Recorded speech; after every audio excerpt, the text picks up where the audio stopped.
तो आज हम करंट अफेयर्स करेंगे अप्रैल मंथ का। तो अप्रैल में लेटेस्ट सी काफ़ी न्यूज़ तो हमने लास्ट एक करंट अफेयर्स में करंट कवर कर ली थी, बट मुझे क्योंकि जब मैं मैगज़ीन देख रहा था तो मुझे लगा इसमें से काफ़ी चीज़ें हमने कवर कर ली है, बट कोई बात नहीं, एक बार रिवीजन हो जाएगा।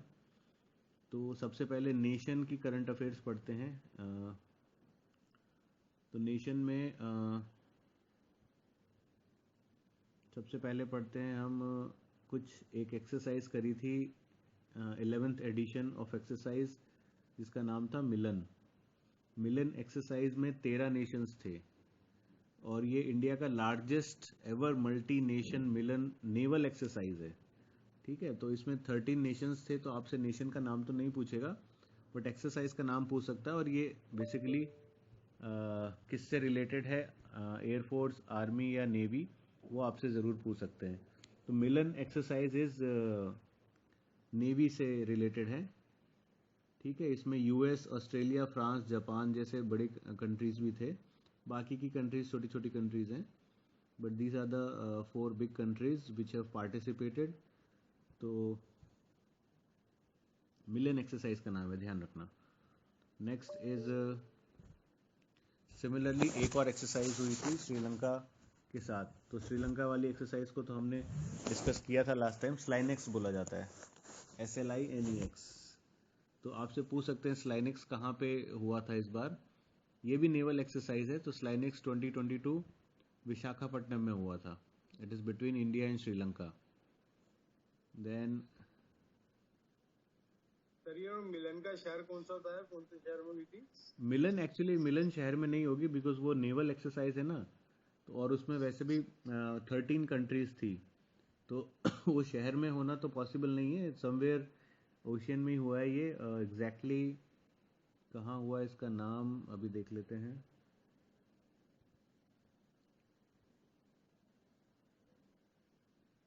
विशाखापट्टनम में हुआ है ये भी। ठीक है, तो स्लाइनेक्स और ये दोनों ही विशाखापट्टनम में हुए हैं, क्योंकि वहीं उसी के पास में सी है, सी श्योर, तो उसी के पास में करते हैं जनरली ये लोग। ठीक है, तो मिलन और स्लाइनेक्स दोनों ही विशाखापट्टनम में हुई है। Good evening sir. Good evening. Sorry sir, मैं 2 दिन कुछ कारणवश क्लास में नहीं आ पाया था सर। कोई बात नहीं, कोई बात नहीं, अभी आप सुन लीजिए। उसके थैंक यू सर। उसके बाद नेक्स्ट है इंडिया ने एक पहला पार्क बनाया है जो पूरी तरह से वुमेन, उसको पूरी तरह से वुमेन कंट्रोल करती हैं। तो first 100% women owned industrial park जो है वो हैदराबाद में अभी इनॉग्रेट किया गया है। तो ये पूरा लेडीज़ ऑर्गेनाइजेशन है इसमें। तो हैदराबाद में इसको लॉन्च किया गया। वैसे तो मुश्किल है आना, बट ठीक है, नेशनल लेवल पर है तो पूछा जा सकता है। फिर इसरो का एक प्रोग्राम। सर इंडस्ट्रियल पार्क में मतलब क्या है बेसिकली, जैसे इंडस्ट्रियल पार्क में बेसिकली इंडस्ट्री से रिलेटेड चीज़ें होती हैं, है ना। पार्क तो नाम दिया है बिकॉज उसको ऐसे ही बोलते हैं जैसे आपका फिक्की होता है ना, federation of Indian chamber of commerce and industry. उसी तरीके से इन्होंने अपना लेडीज़ ऑर्गेनाइजेशन लॉन्च किया है। तो इसमें बेसिकली ये लोग ग्रीन कैटेगरी इंडस्ट्रीज, इसमें किस तरह से प्रोजेक्ट को बढ़ावा देना है, ऑब्जेक्टिव जो सस्टेनेबल डेवलपमेंट और ग्रोथ कैसे लानी है ना, ये सारी चीज़ें डिस्कस करते हैं। तो इसको पार्क का नाम दिया गया बिकॉज इस ए ग्रुप ऑफ वुमेन्स जो इसका ऑपरेशन और पूरी तरीके से उनके हाथों में कंट्रोल है इसका। ठीक है, बहुत सारी कैटेगरीज होती हैं इसमें, 15-16 कैटेगरीज के आसपास होता है। तो अलग अलग कैटेगरीज में ये सारी वुमेन्स अपना पार्टिसिपेशन दिखा रही हैं। It is completely women owned, so that is why it is important for nation wise. Similarly ISRO एक प्रोग्राम चलाता है, यूविका प्रोग्राम। तो इसरो बेसिकली अपना इंडियन स्पेस रिसर्च ऑर्गेनाइजेशन है। तो इस प्रोग्राम के तहत वो क्या करता है कि यंग साइंटिस्ट को कैच करता है, जो छोटे एज के साइंटिस्ट होते हैं और बहुत अच्छा उनके अंदर कुछ हुनर होता है, तो वो इसको कैच कर लेते हैं। तो छोटे से ही क्योंकि उनका माइंड बहुत फ्रेश होता है तो उनके उनके पास आइडियाज़ बहुत होते हैं। तो उसका प्रोग्राम का नाम है युविका। तो आपको बस नाम याद रखना है। और किसने लॉन्च किया है? इसरो ने। आफ्टर दैट नेक्स्ट आता है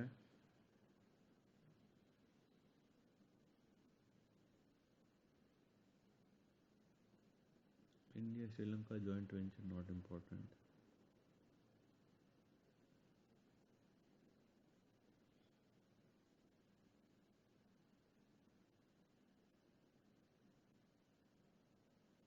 ठीक है, फिर एक व्हीकल सेक्टर से है।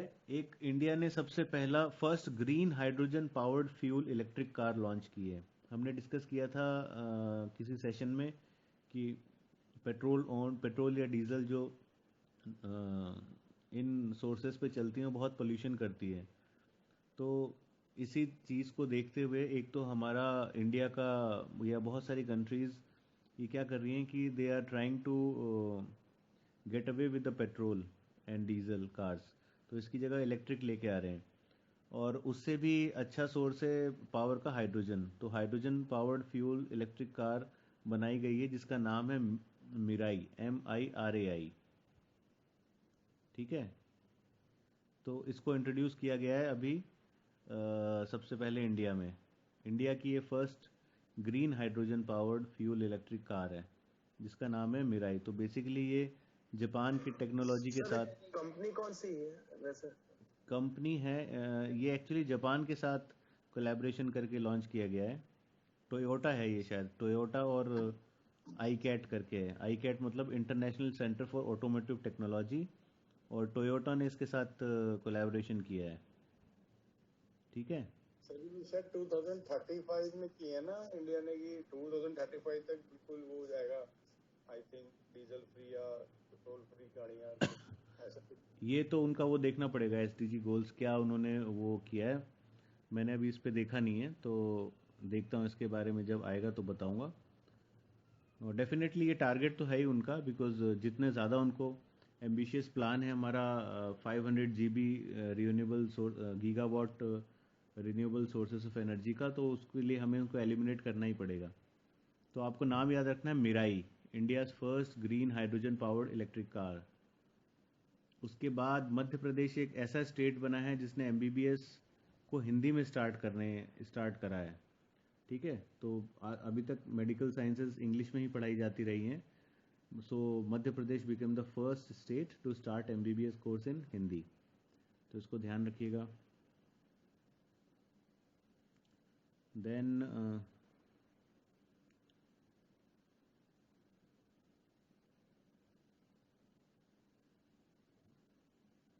यूएस।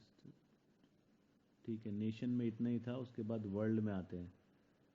वर्ल्ड में देखते हैं, एक पाकिस्तान, एक एक FATF होता है। किसी को पता है FATF क्या होता है? Financial action task force. Yes, financial action task force. इसके अंदर क्या है, पाकिस्तान को अभी तक ग्रे लिस्ट में रख रखा है, बिकॉज पाकिस्तान को 2018 से ही ग्रे लिस्ट में रख रखा है। यूएई भी था ना अभी तक, यूएई। हाँ, UAE को भी ऐड किया गया है ग्रे लिस्ट में। ऐड किया गया। बिल्कुल बिल्कुल, UAE को ऐड किया गया है। और पाकिस्तान अभी तक भी उसी लिस्ट में शामिल है, बिकॉज उसको बोला गया है कि जब तक वो मनी लॉन्ड्रिंग और बेसिकली उन पे मनी लॉन्ड्रिंग और ये जो टेरर वाली चीज़ें हैं उससे रिलेटेड है, तो वो उस पर कुछ एक्शन ले नहीं रहा है। तो इसीलिए अभी तक भी वो शामिल करा गया है। तो आपसे पूछ सकते हैं फाइनेंशियल एक्शन टास्क फोर्स का हेडक्वार्टर्स कहाँ है?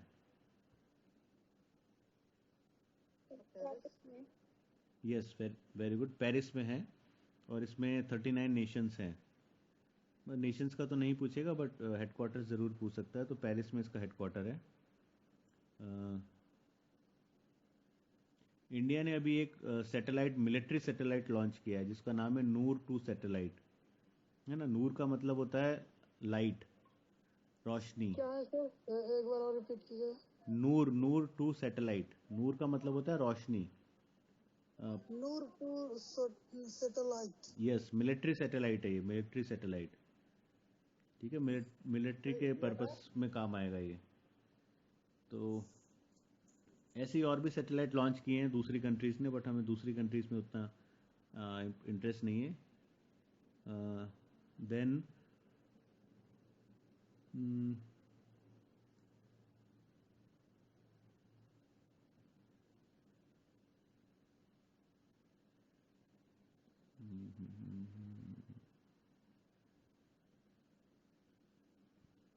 OIC समिट,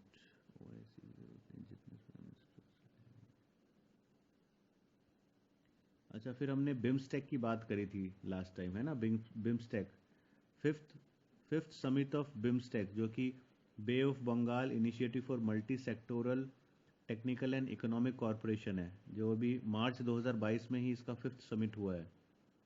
ठीक है, जिसको श्रीलंका ने होस्ट किया है. कितनी कंट्रीज थी बिम्स्टेक में? 7. यस. अगर आप इसकी स्पेलिंग देखोगे तो स्पेलिंग में भी 7 वर्ड्स हैं, तो उससे याद रखना 7 कंट्रीज थी, 7 कंट्रीज हैं. तो जिसमें है भूटान, बांग्लादेश. क्या? Sir, please repeat the full form once again. BIMSTEC का Yes, sir. Bay of Bengal initiative for multi sectoral technical and economic corporation. ये जो बे ऑफ बंगाल के आसपास जितनी कंट्रीज हैं ना, उन सबको क्लब किया गया है और आपस में टेक्निकल और इकोनॉमिक कॉरपोरेशन के लिए ये बनाया गया है बिम्स्टेक. तो इसके अंदर बे ऑफ बंगाल के आसपास की कंट्रीज ही हैं, जिसमें हैं इंडिया,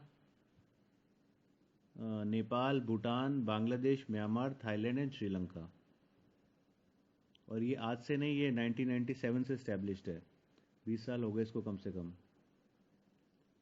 ओके. देन नेक्स्ट आता है. ओके, इतना इसमें था आपका. फिर अब बात करते हैं नेशनल एंड इंटरनेशनल न्यूज़. तो इसमें कुछ एक्रोनिम्स हैं, तो देखता हूँ. एक BBIN आपको पता ही होगा, बांग्लादेश, भूटान, इंडिया, नेपाल का शॉर्टकट होता है BBIN. देन सागर में security and growth for all in the region, that is Sagar. Yuvika जो अभी हमने बताया था, इसरो ने लॉन्च किया गया था, इसका मतलब होता है युवा विज्ञान कार्यक्रम. फिर कुछ अपॉइंटमेंट्स हैं, देखते हैं. चीफ जस्टिस कौन हुआ दिल्ली हाई कोर्ट का? क्या ऐसा इतना इम्पोर्टेंट नहीं है. Delhi high court chief justice not that important. देखते हैं persons in the news. 4 Dham project एक चल रहा है ना, पता है ना 4 धाम प्रोजेक्ट? Yes, sir. तो 4 धाम प्रोजेक्ट में एक हाई पावर्ड कमेटी बनी है, जिसका चेयरपर्सन कौन है? Yes, AK Sikri. Very good. फिर से बताइए.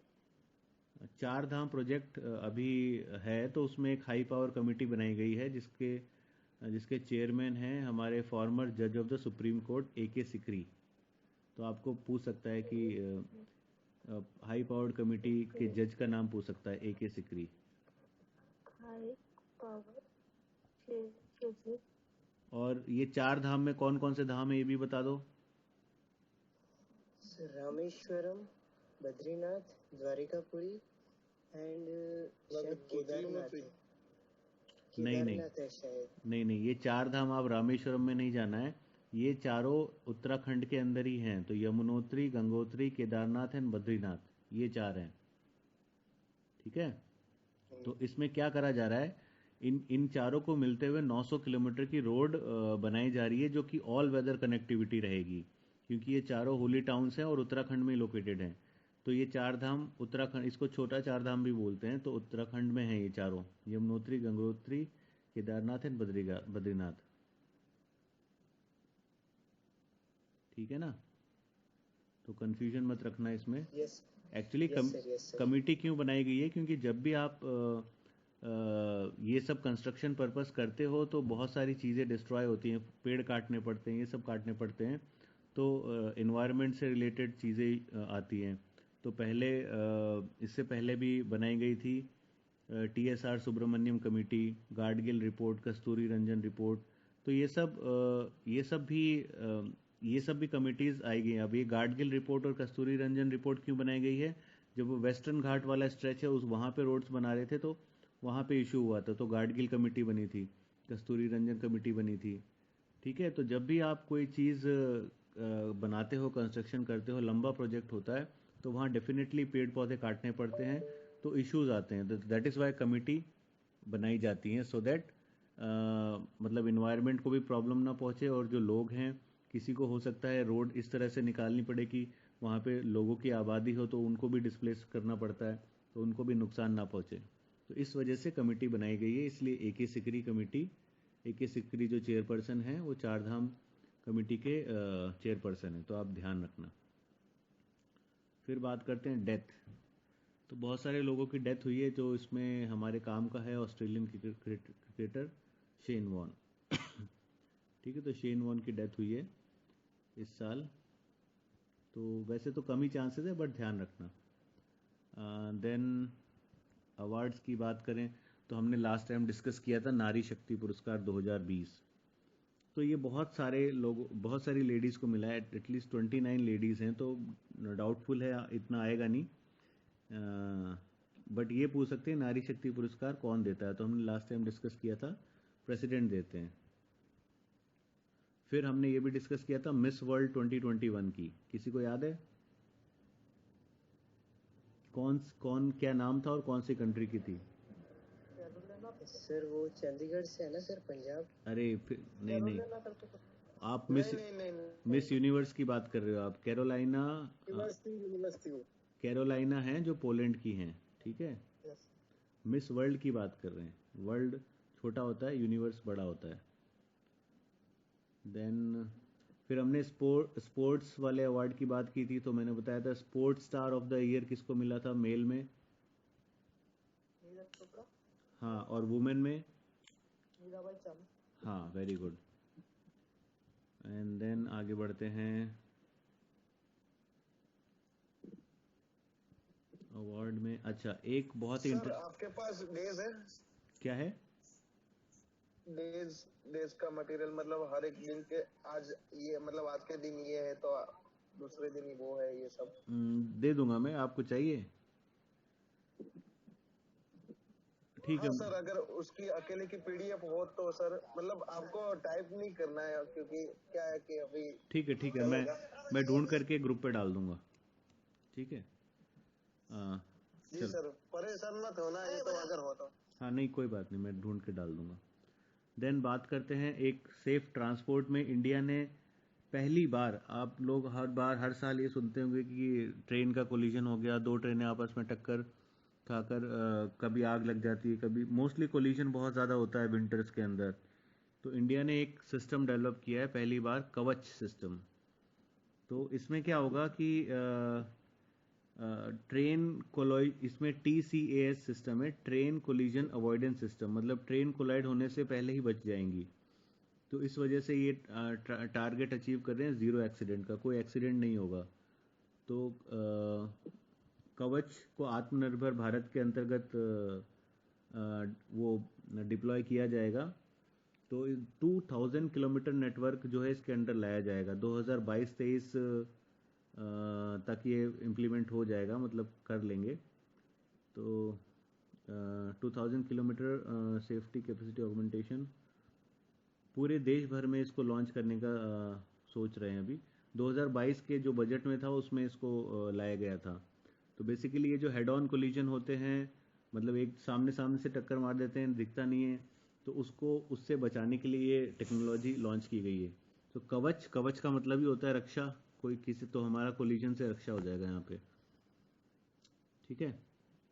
देन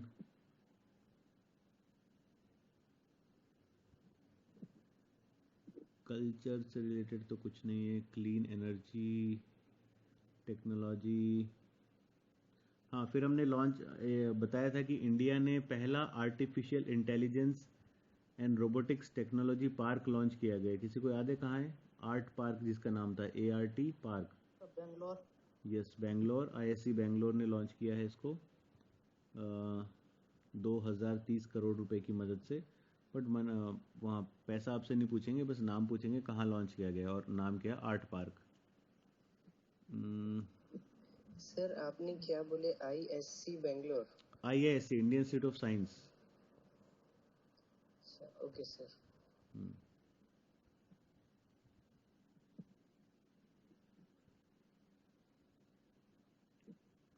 गोल्डन गोल्डन लंगूर के बारे में पता है किसी को? गोल्डन लंगूर,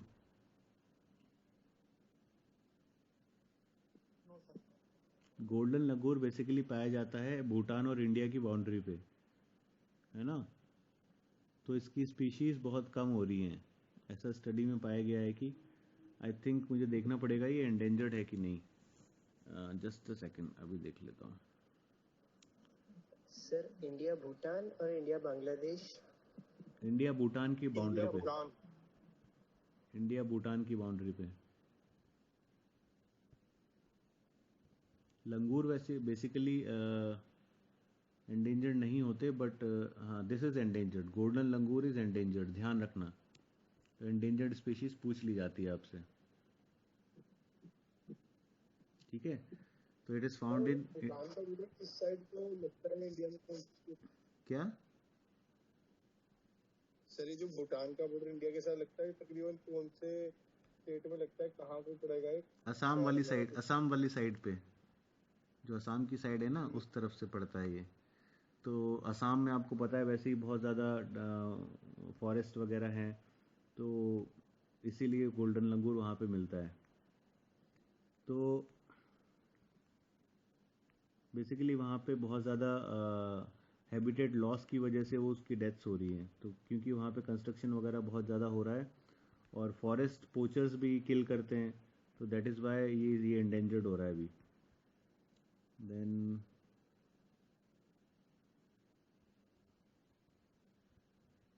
फिर हमने एक इन्वायरमेंट में बात की थी कि United Nation environment programme UNEP ने रिपोर्ट जारी की है, उसमें 15 मोस्ट नॉइस पोल्यूटेड सिटीज़ के मतलब सबसे ज़्यादा नॉइस का। अच्छा, आपसे कभी कभी पूछ लिया जाता है कि what is the permissible noise level, पता है आप किसी को?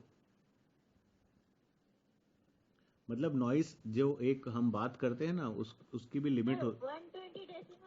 नहीं 120 तो 20 हर्ट्ज है सर। नहीं, यूनिट डेसिबल में ही नापी जाती है। 120 is very high. Permissible noise level limit जो होती है 55 डेसिमल होती है। वैसे अलग अलग जगह पे अलग अलग होती है, हॉस्पिटल्स के लिए अलग होती है, स्कूल्स के लिए अलग होती है, दिन में अलग होती है, रात में अलग होती है। बट अगर आपसे नॉर्मल परमिसिबल बोलेंगे तो आप 55 डेसिमल बताएंगे, ठीक है। तो इसमें बताया गया है कि जो सबसे ज़्यादा नॉइजियस्ट प्लेस है पूरी वर्ल्ड में वो ढाका है, बांग्लादेश। और इंडिया में एक शहर है मुरादाबाद, वो सेकंड नंबर पे है। तो ढाका में बांग्लादेश में नॉइस का पोल्यूशन लेवल 119 डेसिबल है और मुरादाबाद इंडिया में 114 डेसिबल है। उत्तर प्रदेश में है ये मुरादाबाद। तो सर ये किस बेसिस पे आता है? मींस पर डे, पर वीक या पर मंथ, ऐसे किसी पे आता है या इसका कोई अलग यूनिट होता है? नहीं, यूनिट तो डेसिबल है, बट आपने ये सवाल सही पूछा कि कब कब के लिए निकालते हैं। तो बेसिकली एवरेज ही लिया जाता होगा पूरे साल भर का, है ना। Okay sir. एवरेज ही होगा ये, क्योंकि एक दिन का तो होगा नहीं। So this is most probably average लिया जाता है कि पूरे साल में कितना नॉइस लेवल गया है। देन कुछ प्लेसेस हैं जो न्यूज़ में हैं, उसमें गुजरात, गांधीनगर। अच्छा, not that important. Books and authors भी नहीं। अच्छा, कोई मेरे से डेज पूछ रहा था, तो डेज में है इसमें मई 4 से लेकर के 31 तक। तो इसमें इम्पोर्टेंट डेज आपको मैं बता देता हूँ। इंटरनेशनल लेबर डे आपको पता है 1 मई को होता है। And world red cross day, वैसे तो पूछते नहीं है बट मैंने कभी कभार एक आध जगह देखा है। वर्ल्ड रेड क्रॉस डे 8 मई को होता है। देन इसमें मई के महीने में जो मोस्ट कॉमनली पूछा जाता है वो पूछते हैं वर्ल्ड नो टोबैको डे। ये बहुत बार पूछा गया है। तो कब होता है ये? ये सर 27 में। ये मई का सबसे आखिरी महीना होता है, 31 आखिरी दिन होता है 31 मई, नो टोबैको डे, ठीक है। ध्यान रखना है इसको। फिर बात करते हैं elections, not important. Not important, ये भी नहीं है। स्पोर्ट्स, स्पोर्ट्स में बात करें तो रविचंद्रन अश्विन इंडिया के सेकंड हाईएस्ट विकेट टेकर बन गए टेस्ट क्रिकेट में, ठीक है। तो पहला कौन है, कपिल देव। कितने विकेट लिए? 450 समथिंग कुछ लिया है शायद कपिल देव ने। 47 या 43 है शायद। 434 विकेट का उनका रिकॉर्ड है, ठीक है। हाँ, तो अश्विन ने तोड़ दिया रिकॉर्ड, 435 हो गया उनका, ठीक है। नेक्स्ट है, नेक्स्ट है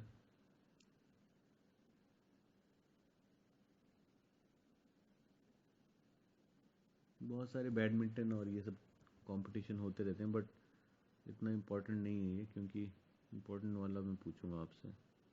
विंटर पैरालंपिक गेम्स 2022 कहाँ पे हुए थे? बीजिंग। Very good. तो टॉप किसने किया? एज यूजुअल चाइना ही करता है टॉप, ठीक है। चाइना ही है टॉपर 18 गोल्ड के साथ। इंडिया है ही नहीं, किसी भी नंबर पे नहीं है, टॉप 10 में तो नहीं है, टॉप 10 में नहीं है। देखता हूँ और कोई किसी ने मेडल जीता है कि नहीं। इंडिया ने सर पार्टिसिपेट नहीं किया था। नहीं किया था पार्टिसिपेट? एक वीक नहीं था। श्योर? किस वजह से? कोई क्वालिफाई नहीं कर पाया था। ओके ओके, ठीक है। मेमोरेबल पॉइंट्स में not that international president of south Korea, ठीक है। एक आपसे कभी कभार थीम वाले क्वेश्चन भी पूछते हैं, तो एक थीम वाला क्वेश्चन है, इंटरनेशनल डे ऑफ फॉरेस्ट 2022 में जो कि 21 मार्च को मनाया जाता है, उसका थीम क्या है?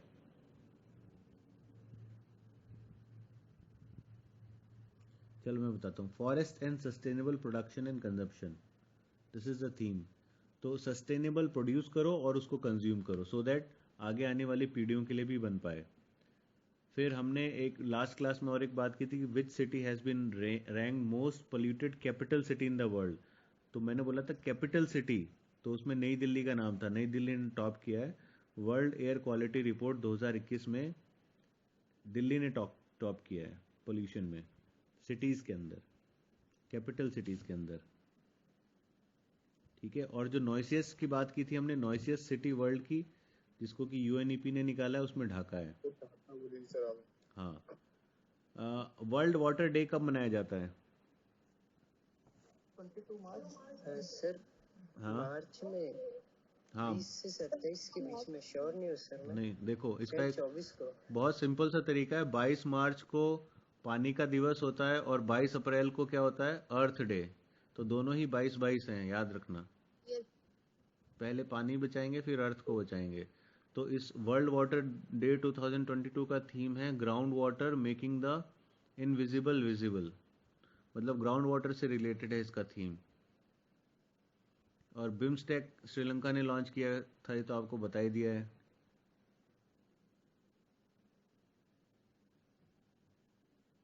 22 अप्रैल को कौन सा डे आता है सर? अर्थ डे। अर्थ डे। हेलो हाँ हाँ बोलो। सर, पीस सिटी कौन सी थी? वर्ल्ड पीस सिटी कौन सी? वो सर, सब पीस सिटी आपने बताया था ना सर। पीस? नॉइजेबल तो क्या का हो गया, और मुरादाबाद। हाँ, सेकंड पीस के बारे में कब बताया मैंने? ठीक है सर। एलिवेट करके शायद कोई थी। नॉइस वाली बात की थी मैंने। नॉइस में थी सबसे नीचे जो पोजीशन पे, वो पीस बोल दी जाएगी ना। हाँ, इसने पोल्यूटेड बोली। पोल्यूशन से रिलेटेड नॉइज बोला था मैं। पॉल्यूटेड तो वही हो गया ना। नॉइस अलग चीज है। नॉइस, वो सुनो अलग चीज बोल रहे हैं। सुनो, नॉइस का मतलब होता है ध्वनि, पीस का मतलब होता है शांति, दोनों अलग अलग चीजें शांति हैं, वाला तो है ना। वही सर। नॉइज पॉल्यूशन में जो सबसे ऊपर होगा वो तो मान लीजिए नॉइज पॉल्यूटेड हो गया, जो सबसे नीचे होगा वो तो पीस सिटी में ही गिना जाएगा ना। अच्छा, ऐसा होता है? ये अपने से बना रहे हो? मुझे नहीं, ऐसा हो जाता है। ऐसा नहीं होता है। नॉइस में उसको बोलेंगे कम नॉइस है, तो आप उसको अपने हिसाब से बोल सकते हो, हाँ शांत है वातावरण, ठीक है, बट एज सच कुछ वर्ड शायद से इन्होंने ऐसा बोला नहीं है, तो हम उसको नॉइस लेवल में ही गिनेंगे। ओके, देन आ जाते हैं इकोनॉमिक सिनेरियो। इकोनॉमिक सिनेरियो में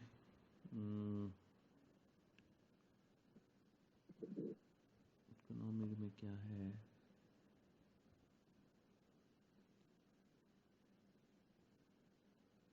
अच्छा एक SDG 2030 का एजेंडा जो था, उसमें इंडिया लास्ट ईयर 117 रैंक पे था, अभी और नीचे चला गया 120 रैंक पे। तो SDG में टोटल 17 गोल्स होते हैं, ठीक है। तो 2030 का जो एजेंडा था उसमें इंडिया शायद फुलफिल नहीं कर पाया और 120 रैंक पे आ गया है। तो किसी को याद है कौन कौन से गोल्स होते हैं? Poverty, health.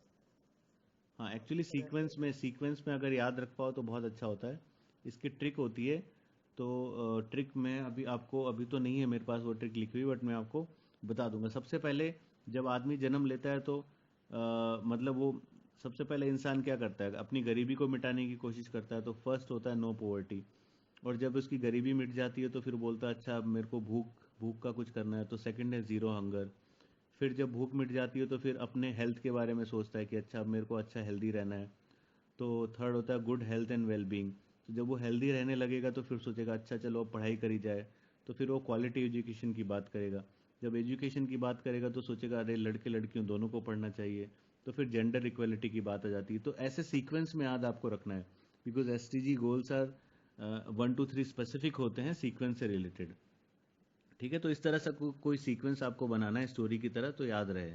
तो एजुकेशन के बाद जेंडर इक्वलिटी आ जाएगी, तो जब उसको लगेगा अच्छा लड़का लड़की दोनों पढ़ने लग रहे हैं, तो अब जब स्कूल में जाते हैं तो जनरली अच्छा पानी नहीं होता, तो फिर वो बोलेगा क्लीन वाटर एंड सैनिटेशन, क्योंकि जनरली टॉयलेट्स का प्रॉब्लम होता है। तो क्लीन वाटर एंड सैनिटेशन अगला है।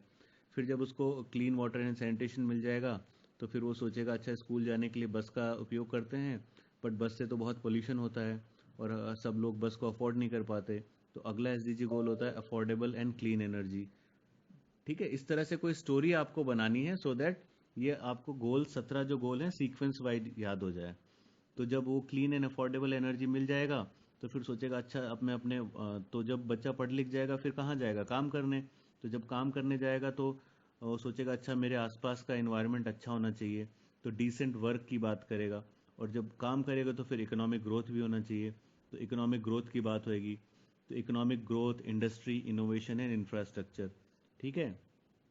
तो इस तरह का कुछ है इसमें, मैंने ट्रिक बनाई थी। अभी एक्चुअल में मुझे वो मिल नहीं पा रहा है ट्रिक वाला पेज, नहीं तो मैं आपको ये 17 के 17 गोल स्टोरी की तरीके से याद करा देता, बट मैं आपको मिल नेक्स्ट जाए क्लास। तो ग्रुप में ऑडियो डाल देना।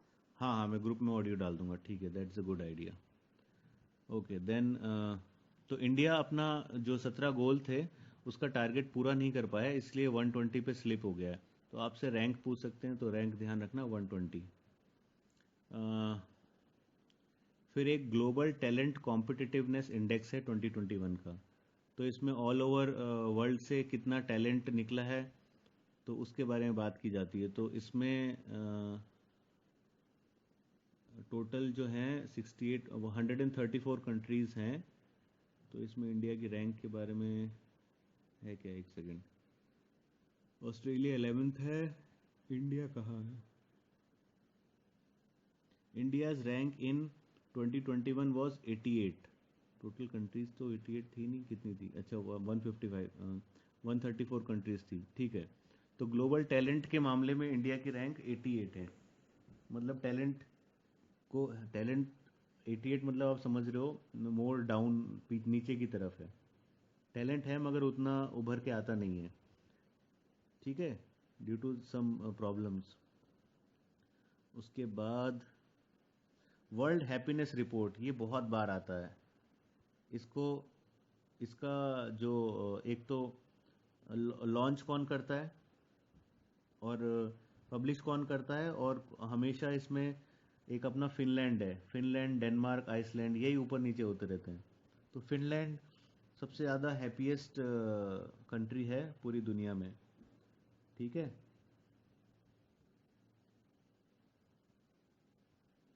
और इंडिया का नंबर क्या है अभी देख लेते हैं। इंडिया कहाँ है? इंडिया वाज रैंक्ड कितना? India jump to 3 spots from 136 rank है इंडिया की।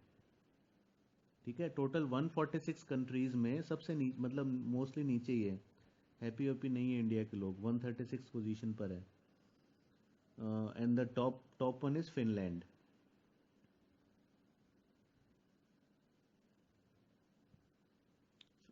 फिर एक और होता है ग्लोबल लाइवेबिलिटी इंडेक्स, मतलब दुनिया में सबसे अच्छी जगह रहने के लिए कौन सी है। तो इसमें हमेशा न्यूजीलैंड और ऑस्ट्रेलिया वाली सिटीज़ डोमिनेटेड करती हैं।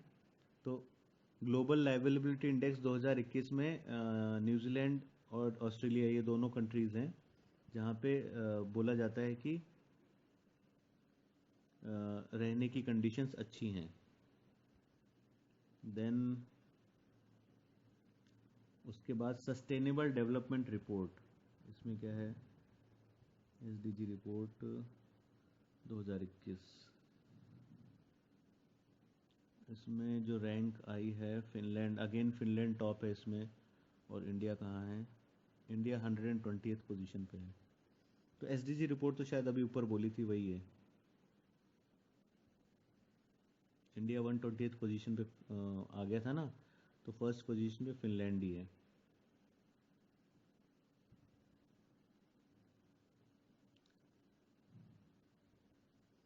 एक टाटा ग्रुप ने एक ऐप लॉन्च किया है, टाटा NEU, टाटा न्यू। तो ये एक टाटा ग्रुप का यस सर। है ना। क्या चीज़ है ये पता है किसी को?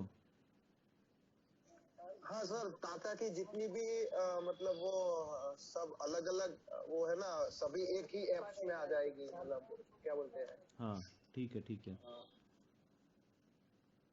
देन दिल्ली मोस्ट पोल्यूटेड बताई दी आपको।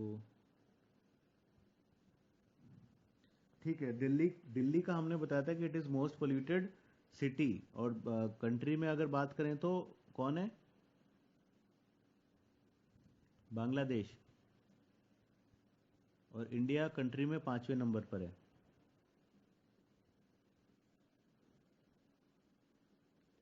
Then labour ministry. Sir Bangladesh कोई इंडस्ट्रियल कंट्री तो नहीं है? इंडस्ट्रीज है सच, वहाँ पे कॉर्पोरेट इंडस्ट्रीज है ना ज्यादा। बांग्लादेश में एक्चुअली जैसे जब भी कोई चीज़ डेवलपिंग की तरफ बढ़ती है तो वहाँ पे बहुत ज़्यादा इंडस्ट्रीज़ वगैरह होती हैं। तो बांग्लादेश में बहुत सारे इंडस्ट्री सेटअप कर रहा है चाइना, है ना। पहले बांग्लादेश इंडिया का मतलब बेसिकली इंडिया का बहुत ज़्यादा वो साथ देता था, मगर रिसेंटली क्या हो रहा है कि चाइना का इंटरफेरेंस बहुत ज़्यादा हो रहा है उसमें। तो चाइना उसकी बहुत हेल्प कर रहा है और पैसे दे रहा है। जैसे चाइना ने सेम चीज़ श्रीलंका के साथ किया था, श्रीलंका में बहुत सारे एयरपोर्ट्स बना दिए थे और उन्होंने बोला था कि आप हमसे लोन ले लो। तो श्रीलंका वाले ने लोन ले लिया, खूब दबा के लोन लिया, फिर लास्ट में बेचारे लोन ही पूरा नहीं कर पाए। तो अभी देख रहे हैं वहाँ पे कितनी महंगाई बढ़ गई है श्रीलंका में। ऐसा ही हाल कुछ वो बांग्लादेश के साथ कर रहा है। वो बोलता है कि आप हमसे लोन ले लो, हम आपका विकास करेंगे।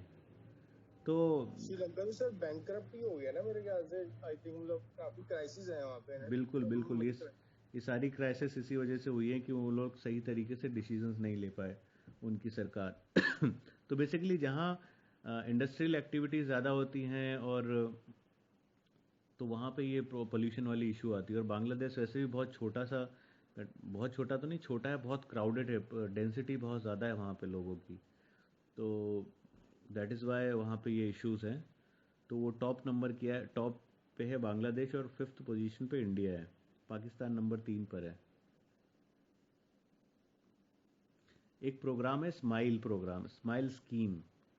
तो आपसे पूछा जा सकता है स्माइल स्कीम क्या है और किस मिनिस्ट्री ने लॉन्च की है? कोई बता सकता है क्या है स्माइल?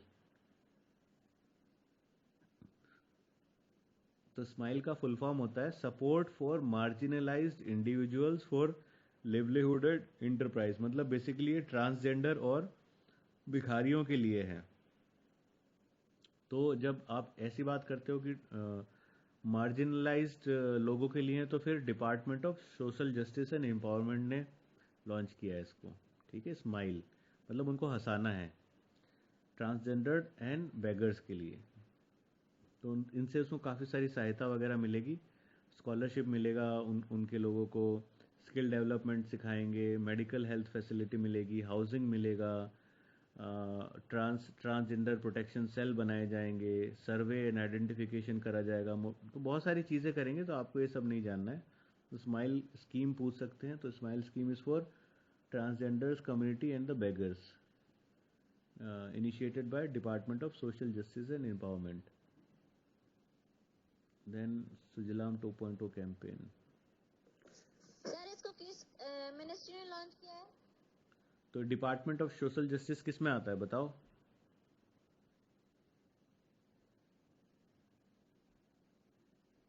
बताओ, कोई बता सकता है? डिपार्टमेंट ऑफ सोशल जस्टिस किस में आता है, किस मिनिस्ट्री के अंतर्गत आता है? कानून मंत्रालय में। कानून?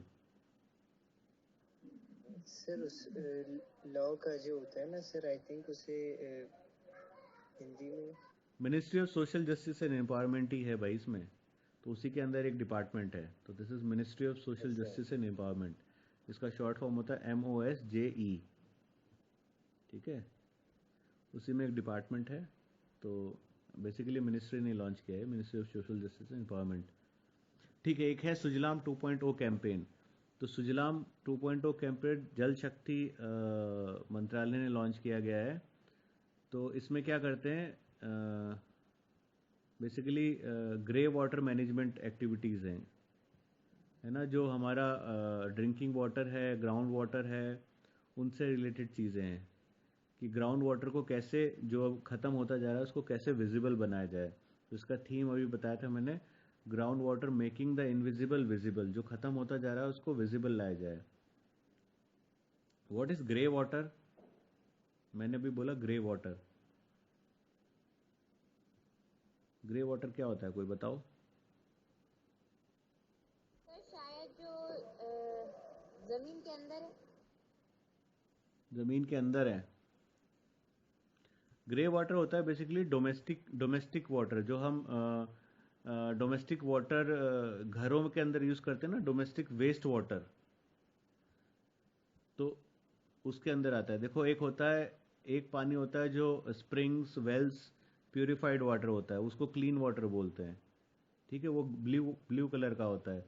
ग्रे वाटर जो होता है that is used water without toxic chemicals, उसमें टॉक्सिक केमिकल्स नहीं होते। जैसे हमने बर्तन धोया है ना, बिना डिटर्जेंट का बर्तन धोया, तो वो ऐसे ही पानी से खंगाल लिया खाली, तो वो वेस्ट वाटर हो गया, उसमें कोई टॉक्सिक केमिकल नहीं है। और एक होता है ब्लैक वाटर। ब्लैक वाटर क्या होता है, जिसमें इंडस्ट्रीज का टॉक्सिक कंटेमिनेटेड केमिकल्स होते हैं, तो उसको ब्लैक वाटर बोलते हैं। तो ये जो सुजलाम वाली वो है स्कीम, इससे हमें ग्रे वाटर का मैनेजमेंट, क्योंकि देखो ग्राउंड वाटर में पानी जाएगा कहाँ से, ज़मीन में वहीं से तो जाएगा, या तो बारिश का पानी नीचे परकोलेट करेगा, या हम जो वेस्ट वाटर ऐसे किचन का वेस्ट, बाथरूम का वेस्ट यूज़ करते हैं उसी को परकोलेट करा दें। तो grey water is basically related to that water, that household water which is not which does not have any toxic chemicals. तो उसी को उसी के अंतर्गत ये सुजलाम 2.0 कैंपेन चालू किया गया है। नेक्स्ट है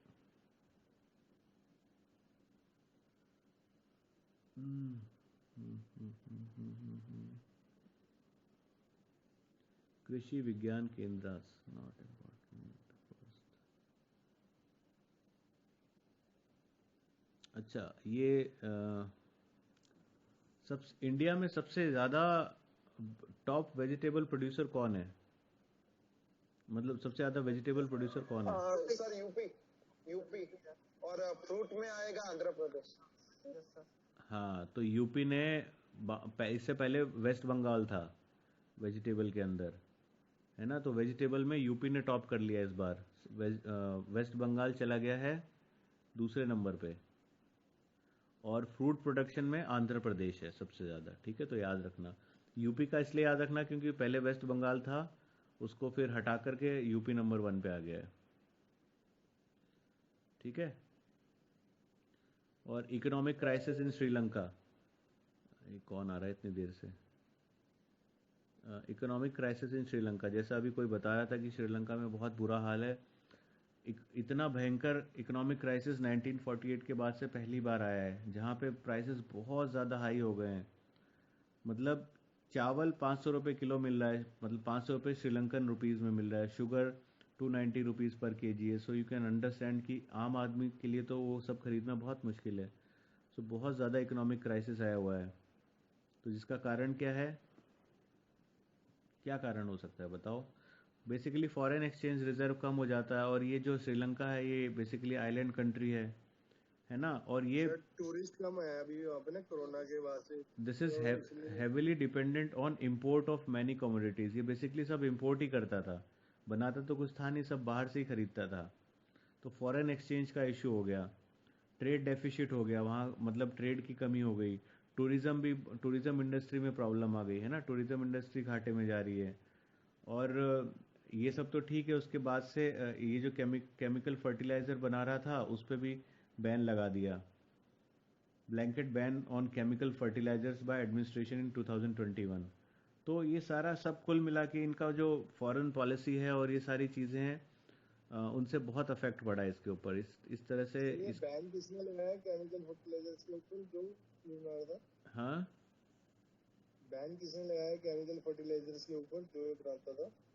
ये बेसिकली उनका जो टी कल्टीवेशन था ना, और जो इनका मेन श्रीलंका में चाय का वो भी बहुत ज़्यादा होता है, टी कल्टीवेशन, और उसका एक्सपोर्ट भी बहुत करता है। तो ये उन्हीं के मतलब मिनिस्टर्स वगैरह ने लगाया होगा बैन। तो उसकी वजह से भी इफेक्ट पड़ा है कि जब आप कोई चीज़ आपके यहाँ होती है, आप उसको एक्सपोर्ट नहीं करोगे, तो वो मतलब वेस्ट हो जाएगी, बिकेगा नहीं मार्केट में। तो उन्हीं का फॉरेन पॉलिसी डिसीजंस हैं ये सारे, उन्हीं के लोगों ने किया है। किस वजह से एग्जैक्टली लगा है ये मेरे को पढ़ना पड़ेगा फिर। But one of the point is इन्होंने केमिकल फर्टिलाइजर पे बैन लगा दे, इन्हीं के एडमिनिस्ट्रेशन ने लगाया है 2021 में। एग्रीकल्चर सेक्टर को बहुत नुकसान हुआ इस वजह से, तो उसकी वजह से टी कल्टीवेशन प्रभावित हुआ, और टी कल्टीवेशन इनका बहुत ज़्यादा एक्सपोर्ट होता था, तो वो रुक गया। उसकी वजह से भी फॉरेन रिजर्व आना कम हो गया। तो ये सब काफ़ी सारी चीज़ें की वजह से प्रॉब्लम हुई है यहाँ पे। सर आंध्र प्रदेश किस चीज के लिए फेमस था? फेमस नहीं था, उसमें फूड प्रोडक्शन में नंबर 1 आया है वो। फूड प्रोडक्शन या फिर फ्रूट्स?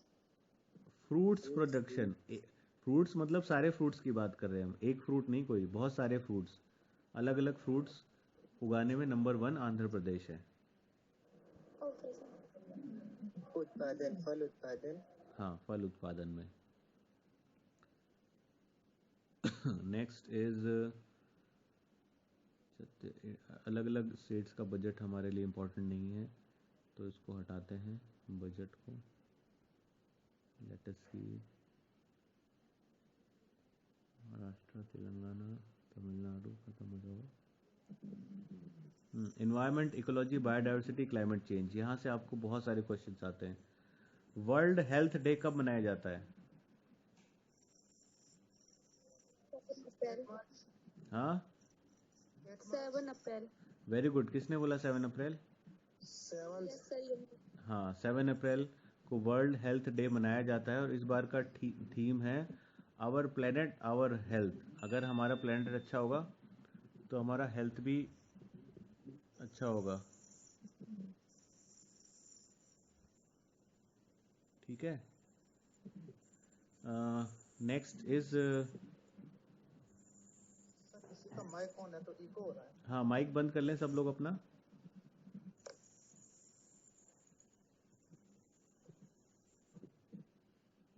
अभी बंद हुआ? ठीक है। Yes sir. World health day की थीम है आवर प्लेनेट आवर हेल्थ। अगला है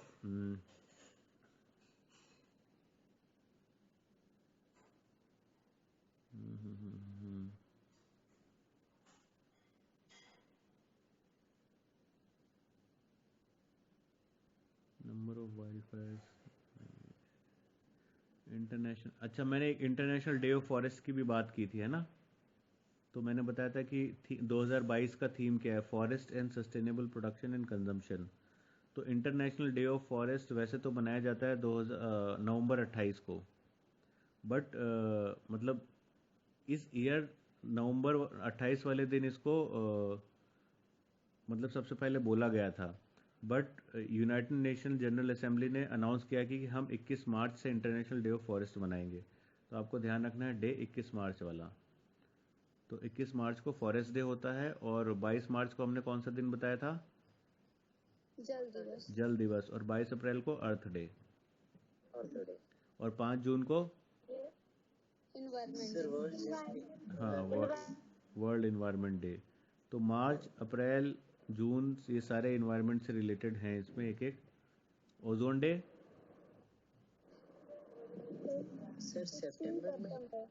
हाँ यस यस 16 सितंबर को ओजोन डे मनाया जाता है। Yes sir. ठीक है।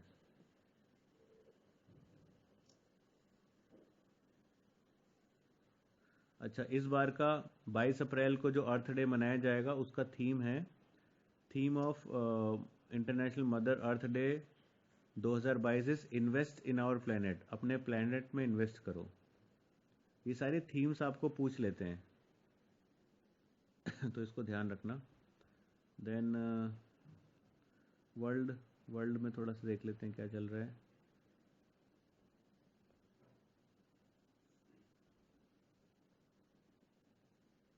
इतना डिटेल में आपको नहीं जाना है इसमें। SDG target,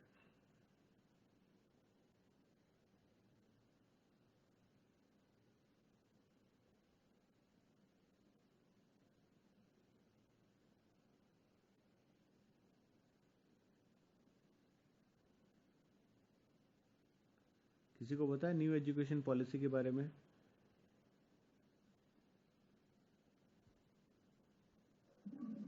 sir I am not sure. तो पता था जब आई थी, अब थोड़ा मतलब पूरा अच्छी तरह से याद नहीं है अब। नहीं, जैसे सर्विस में चॉइस हो गई है +1 में, अब हम कोई भी सब्जेक्ट ले सकते हैं। ऐसा नहीं कि साइंस है तो साइंस की सब्जेक्ट लेंगे, या कॉमर्स नहीं है तो कॉमर्स की। उसकी बात नहीं कर रहा हूँ मैं। जैसे पहले हमारा 10+2+3 सिस्टम था ना, अभी कौन सा सिस्टम हो गया है?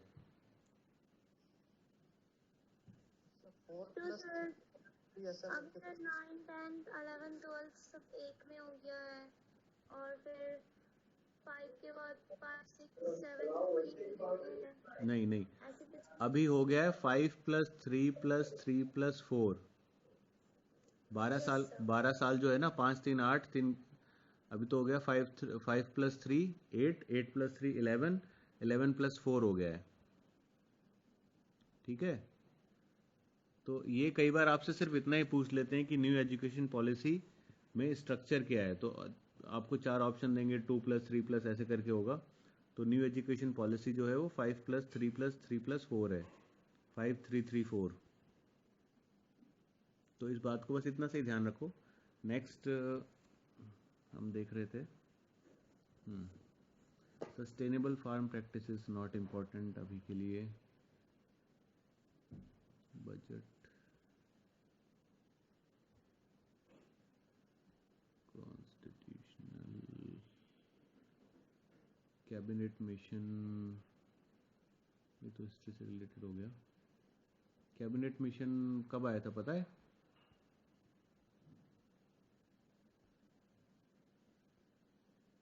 चलो, शायद 1946। यस 1946 में आया था। अच्छा, India state of forest report, India का फॉरेस्ट रिपोर्ट देख लेते हैं 2021 का। इसमें से आपको पूछा जाता है कई बार। तो ये फॉरेस्ट रिपोर्ट कौन निकालता है? Ministry of environment, forest and climate change. तो इसका नाम होता है ISFR, India state of forest report 2021 में। तो इसमें आपको सबसे ज़्यादा यही पूछा जाता है कि कौन से स्टेट में सबसे ज़्यादा फॉरेस्ट है, किस स्टेट में सबसे कम फॉरेस्ट है। तो बताओ। सर एमपी में। MP में सबसे ज्यादा है। MP में? MP में सबसे ज्यादा है मध्य प्रदेश। देखो, इसमें बहुत सारी चीज़ होती है। एक होता है total forest area cover, total forest area, एक होता है रिकॉर्डेड फॉरेस्ट एरिया। तो इसमें सर आंध्र प्रदेश आप लोग अपना स्पीकर बंद कर, माइक्रोफोन ऑफ कर लें। तो सबसे ज़्यादा फॉरेस्ट कवर जो है वो एमपी में नहीं है, आंध्र प्रदेश में है। ठीक है, total top 3 state showing, actually forest cover की बात नहीं कर रहे हैं हम, फॉरेस्ट कवर इंक्रीज की बात कर रहे हैं कि जैसे होता है ना कि आप मोर प्लांटेशन करोगे तो फॉरेस्ट कवर बढ़ा रहे हो। तो सबसे ज़्यादा इंक्रीज इन फॉरेस्ट कवर जो हुआ है वो आंध्र प्रदेश में हुआ है। ठीक है, और फॉरेस्ट कवर की बात करें टोटल जोग्राफिकल एरिया के हिसाब से, तो उसमें मिजोरम में सबसे ज़्यादा है, 84.53% मिजोरम में है। तो अगर आपसे पूछेंगे कि सबसे ज़्यादा फॉरेस्ट एरिया कहाँ पे इंक्रीज हुआ है, तो आंध्र प्रदेश। और मतलब एमपी तो बहुत बड़ा है ना, तो अगर हम फॉरेस्ट कवर की बात करें परसेंटेज में जोग्राफिकल एरिया के हिसाब से, तो उसमें मिजोरम में सबसे ज़्यादा है। और उसके बाद सेकंड नंबर पे अरुणाचल प्रदेश।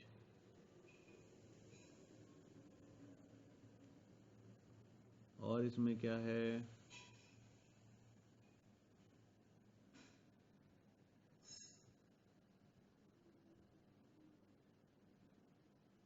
सबसे ज्यादा फॉरेस्ट कौन सा स्टेट में, तो एमपी आएगा ना? सबसे ज़्यादा फॉरेस्ट एरिया नहीं सर, हाँ, ऐसे ही सबसे ज्यादा फॉरेस्ट कौन से स्टेट में है तो कौन सा स्टेट आएगा सर?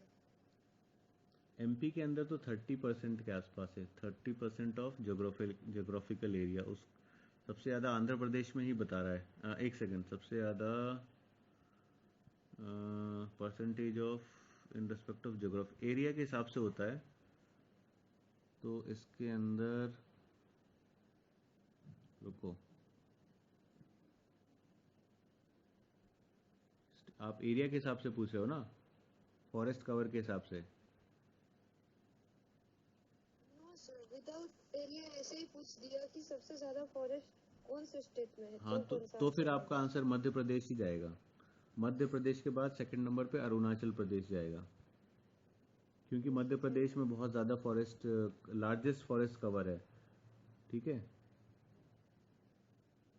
तो उस केस में आपका आंसर मध्य प्रदेश होगा। और इंडिया का फॉरेस्ट कवर अगर आपसे ओवरऑल पूछा जाएंगे तो वो बढ़ा है इस साल। इंडिया का फॉरेस्ट कवर इंक्रीज हुआ है as compare to previous year. Hello sir. हाँ, सर आपने इंडिया और श्रीलंका के बीच में एक एक्सरसाइज बताई थी, उसका नाम क्या है? देखो श्रीलंका होता है SLI, स्लाइनेक्स। SL श्रीलंका और IN इंडिया, और EX मतलब exercise, Sri Lanka India exercise, SLINEX. So Madhya Pradesh में लार्जेस्ट फॉरेस्ट कवर है, उसके बाद अरुणाचल प्रदेश है। और इंक्रीज इन फॉरेस्ट कवर हुआ है इंडिया में, तो आप ध्यान रखना इंक्रीज हुआ है। टोटल फॉरेस्ट कवर इंडिया का हो गया 21.71%। ठीक है, तो इससे ज़्यादा तो नहीं पूछेंगे, आगे देख लेते हैं।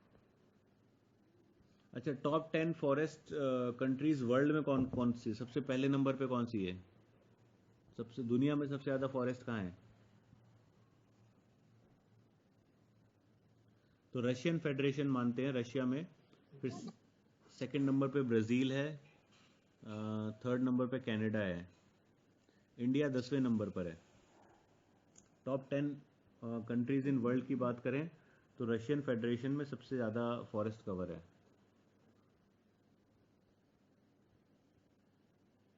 ओके देन, कोई ट्रिक नहीं है कि टॉप 10 कंट्री के नाम एक ही वर्ड में हो जाए?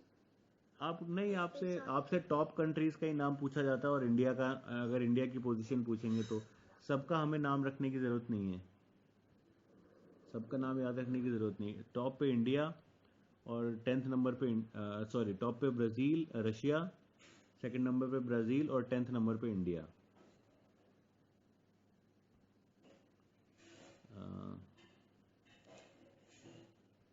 सार्क, सार्क के बारे में तो आप लोग को पता ही होगा।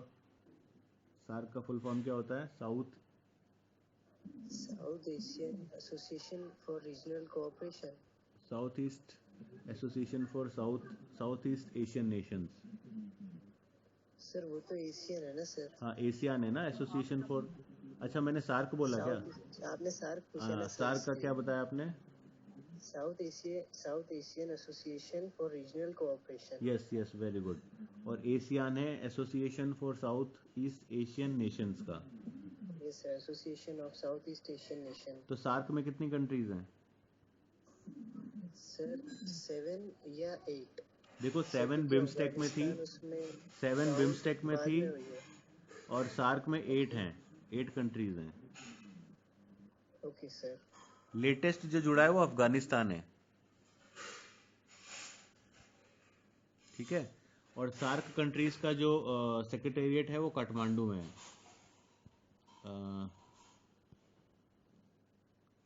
देन क्लाइमेट चेंज, रियो कॉन्फ्रेंस, पेरिस एग्रीमेंट।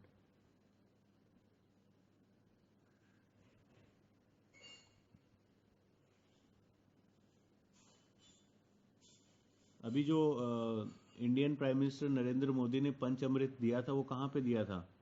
कौन से सीओपी में दिया था और कहाँ हुई थी वो? क्लाइमेट समिट हुई थी ना अभी।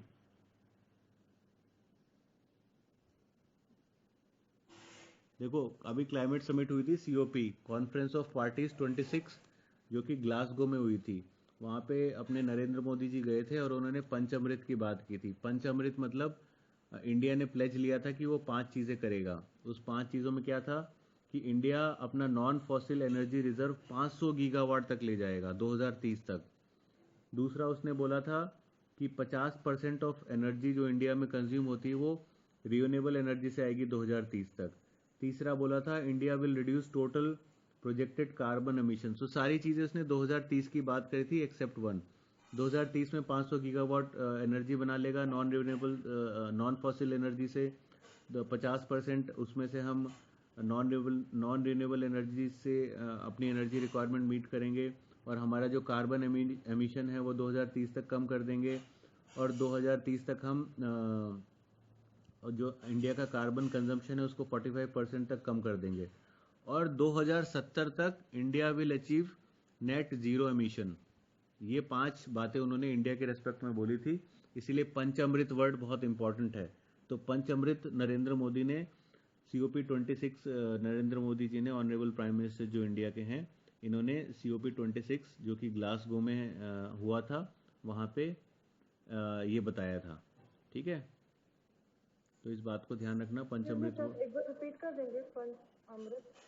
पंचामृत मतलब बेसिकली प्राइम मिनिस्टर ने बोला था कि इंडिया जो है पहले उन्होंने अपना फॉसिल जो नॉन फॉसिल एनर्जी कंजम वो था ना कैपेसिटी, वो शायद कम रखा था। फिर उन्होंने बोला कि इसको 500 गीगावाट तक 2030 में हम बढ़ा लेंगे। फिर बोला कि हमारा जो एनर्जी का रिक्वायरमेंट है उसको हम 50% नॉन रिन्यूएबल से ही लेके आएंगे, sorry renewable sources of energy से लेके आएंगे, जिसमें हमारे सन होता है, विंड होता है, ये सारी है। और फिर बोला था कि जो हमारा टोटल प्रोजेक्टेड कार्बन एमिशन है उसको हम 1 बिलियन टन तक कम कर देंगे 2030 में। और 2030 में इंडिया अपना कार्बन इंटेंसिटी भी कम कर देगा 45% तक। तो 4 बातें उन्होंने 2030 के लिए बोली थी। और बोला था कि 2070 तक हमारा नेट जीरो एमिशन का गोल रहे हो जाएगा, हम अचीव कर लेंगे 2070 तक।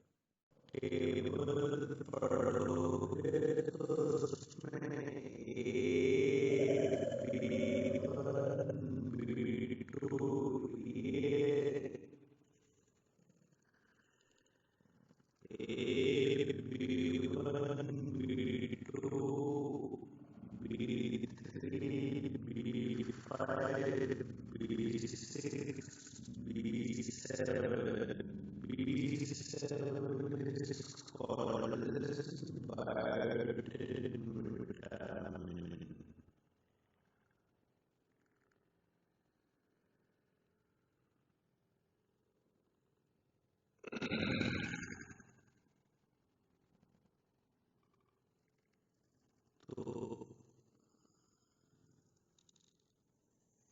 ये पूछा है कि बर्टिन विटामिन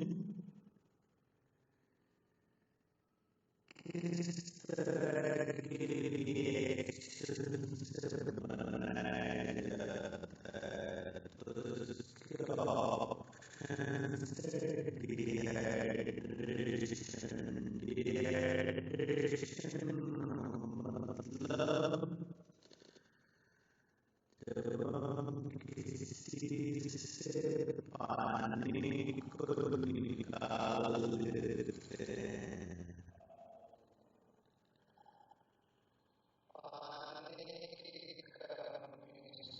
पानी की कमी डिहाइड्रेशन। दूसरा है कार्बोक्सिलेशन। कार्बोक्सिलेशन मतलब CO2 को लेना। तीसरा हाइड्रोक्सिलेशन। हाइड्रोक्सिलेशन मतलब OH ग्रुप को डालना। चौथा है डीकार्बोक्सिलेशन।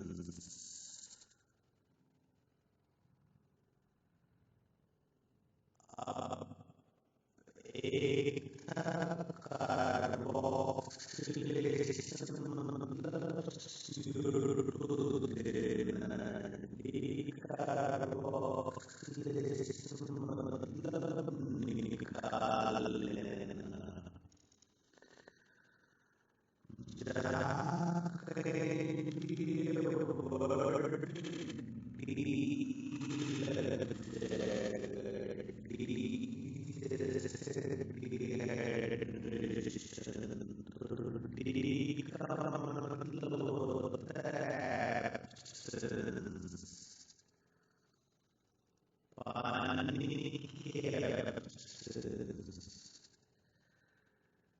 डीकार्बोक्सिलेशन CO2 की एब्सेंस।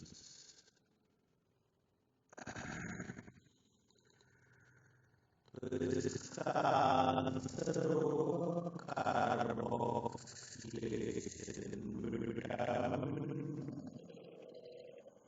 बायोटीन जो होता है हमारे शरीर में